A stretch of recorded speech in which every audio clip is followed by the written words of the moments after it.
दूषित अन्न का प्रभाव। एक दिन एक राजा जंगल में शिकार खेलने गया। जानवरों का पीछा करते करते उसे एक महात्मा मिल गए। महात्मा बड़े ही शांत, सौम्य और तपस्वी स्वभाव के योगी थे। कुछ समय महात्मा के संग में रहने से राजा को बड़ी प्रसन्नता हुई। राजा ने सोचा कि इनके सानिध्य में रहने मात्र से इतने आनंद और प्रसन्नता की अनुभूति होती है, अतः कुछ दिन के लिए इन्हें राजमहल में रखना चाहिए। ऐसा विचार करके राजा ने महात्मा जी से राजमहल चलने के लिए आग्रह किया, लेकिन महात्मा जी ने मना कर दिया। राजा को तो एक ही सनक सवार थी कि कैसे भी करके महात्मा जी को राजमहल ले जाना है। राजा ने कहा, महाराज, हमारे नगर में लोगों का आग्रह है कि उन्हें किसी उच्च कोटि के विद्वान महात्मा से प्रवचन सुनने का सौभाग्य प्राप्त हो। इसी हेतु से मैं आपके पास आया हूँ, अतः कृपा करके मेरे साथ चलिए। लोक कल्याण की बात सुनकर महात्मा जी चलने के लिए तैयार हो गए।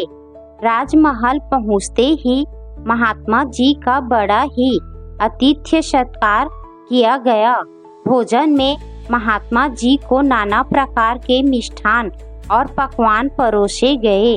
महात्मा जी पहली बार ऐसा अनोखा भोजन करके कृत्य हो गए। राजा और महारानी दोनों महात्मा की सेवा करके आनंद की अनुभूति कर रहे थे। प्रथम दिन तो राजा ने महात्मा जी को अपने अपार धन वैभव के दर्शन कराए, पूरा राज्य का परिभ्रमण करवाया। महात्मा जी इस सेवा शुश्रूषा और राजसिंह रहन सहन के अभ्यस्त नहीं थे, अतः इस राजसिक परिवेश के कारण उनकी दैनिक उपासना साधना में विघ्न उपस्थित होना स्वाभाविक था। दूसरे दिन महात्मा जी ने लोक कल्याण के हित प्रवचन देने का आग्रह किया, जिस उद्देश्य से वह आए थे। प्रवचन तो महज एक बहाना था। राजा उन्हें अपनी निजी प्रसन्नता के लिए लाया था, लेकिन कहीं महात्मा जी नाराज ना हो जाए, इसीलिए राजा ने नगर के चौपाल पर सत्संग का आयोजन करवा दिया। 3 दिन बाद राजसिक परिवेश और खान पान का असर महात्मा जी पर होने लगा। उनका मन विकारों से ग्रसित होने लगा। रात्रि का समय था। सुंदर और रूपवती दासियों को देखकर उनका मन विचलित हो उठा। एक लंबे समय से ब्रह्मचारी व्यक्ति में काम का आवेग समुद्र में आए तूफान की तरह होता है। यदि सब्र का बांध टूट जाए तो उसे बहने से कोई नहीं रोक सकता। महात्मा जी के साथ भी कुछ ऐसा ही हुआ। उन्होंने अपनी सेवा में उपस्थित एक सुंदर युवती के साथ प्रेम प्रसंग का प्रस्ताव रखा। युवती को तो विशेष रूप से महात्मा जी की सेवा के लिए रखा गया था, अतः उसने उचित अनुचित पर विचार न करके प्रेम प्रस्ताव स्वीकार कर लिया। उस सुंदरी से संबंध बनाकर महात्मा जी ने अपने ब्रह्मचर्य तप का पतन कर लिया, किंतु यही पतन का अंत नहीं था। एक दुष्कर्म अपने साथ कई दुष्कर्मों को जन्म देता है। अब महात्मा सोचने लगे कि यह सब यदि राजा को पता चला तो मेरी बहुत निंदा होगी, अतः अब महात्मा जी ने रातों रात फरार होने की सोची। तभी लोभ ने अपना कमाल दिखाया और महात्मा जी अपने जीवन निर्वाह के लिए महारानी का हीरो से जड़ा बेशकीमती हार चुरा लिया। महात्मा जी को राजमहल में आने जाने में कोई रोक टोक नहीं थी, अतः वह रात्रि में बड़ी ही आसानी से राज्य की सीमा से बाहर निकल गए। राजा के डर से एक पहाड़ी पर जाकर छुप गए। इधर सुबह होते ही महल में खलबली मच गई। पूरे राज्य में चोर महात्मा द्वारा महारानी का बेशकीमती हार चुरा कर भागने के चर्चे चल रहे थे। राजा के सिपाही राज्य के चप्पे चप्पे तक बिखर चुके थे, लेकिन महात्मा का कोई अता पता नहीं लगा। एक दिन, 2 दिन, 3 दिन प्रतिदिन भूखे रहने से महात्मा जी पर से दूषित अन्न का प्रभाव कम होता जा रहा था। अब उन्हें अपनी गलती पर भारी पश्चाताप हो रहा था। आखिर 40 दिन बाद महात्मा जी पूरी तरह से दूषित अन्न से मुक्त हो चुके थे। उनका मस्तिष्क ज्ञान के प्रकाश से अलौकिक हो रहा था।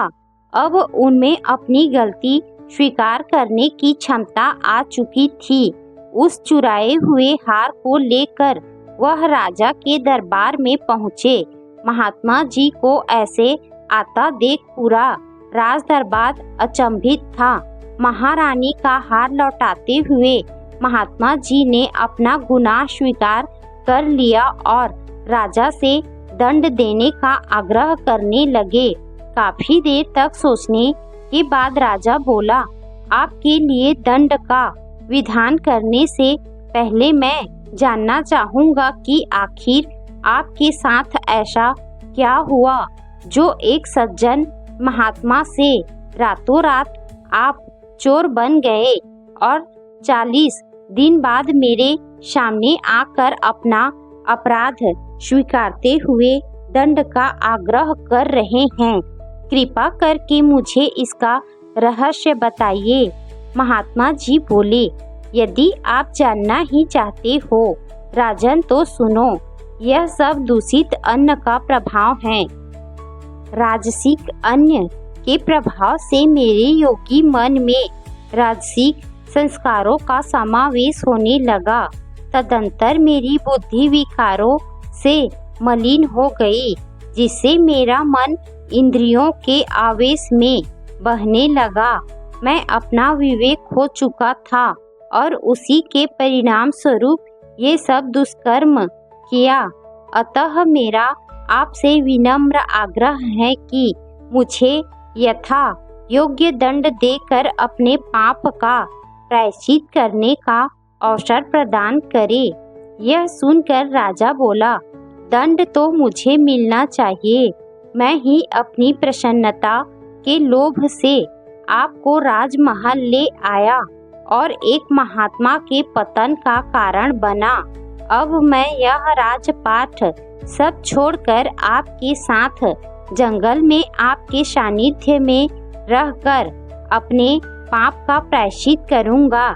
यह कहकर राजा ने अपने पुत्र को राजगद्दी पर बिठा दिया और महात्मा के साथ वन में जाकर तप करने लगा। शिक्षा, इस कहानी में कई शिक्षाएं छुपी हुई हैं, जिनमें से प्रमुख शिक्षा तो यही है कि दूषित अन्न अपना प्रभाव अवश्य छोड़ता है। इस संबंध में बाबूराम ब्रह्मा कवि की बहुत ही सुंदर पंक्तियां हैं।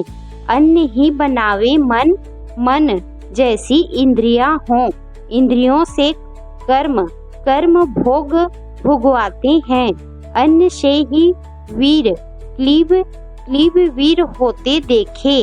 अन्न के प्रताप से योगी भोगी बन जाते हैं। अन्न के ही दूषण से तामसी ले जन्म जीव। अन्न की पवित्रता से देव खींच जाते हैं।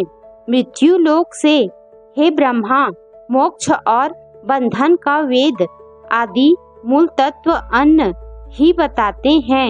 इसी के साथ इस कहानी से यह सीख भी मिलती है कि जो जैसा करता है उसके साथ भी वही होता है। जैसे राजा ने अप्रत्यक्ष रूप से महात्मा के तप की चोरी करने की कोशिश की, फलतः उसकी महारानी का हीरो का बेशकीमती हार चोरी हो गया। इसी के साथ प्रत्येक विद्वान साधक को भी सावधान होना चाहिए कि कहीं कोई उसकी तप साधना का इस्तेमाल किन्हीं अनुचित प्रयोजनों के लिए तो नहीं किया जा रहा है।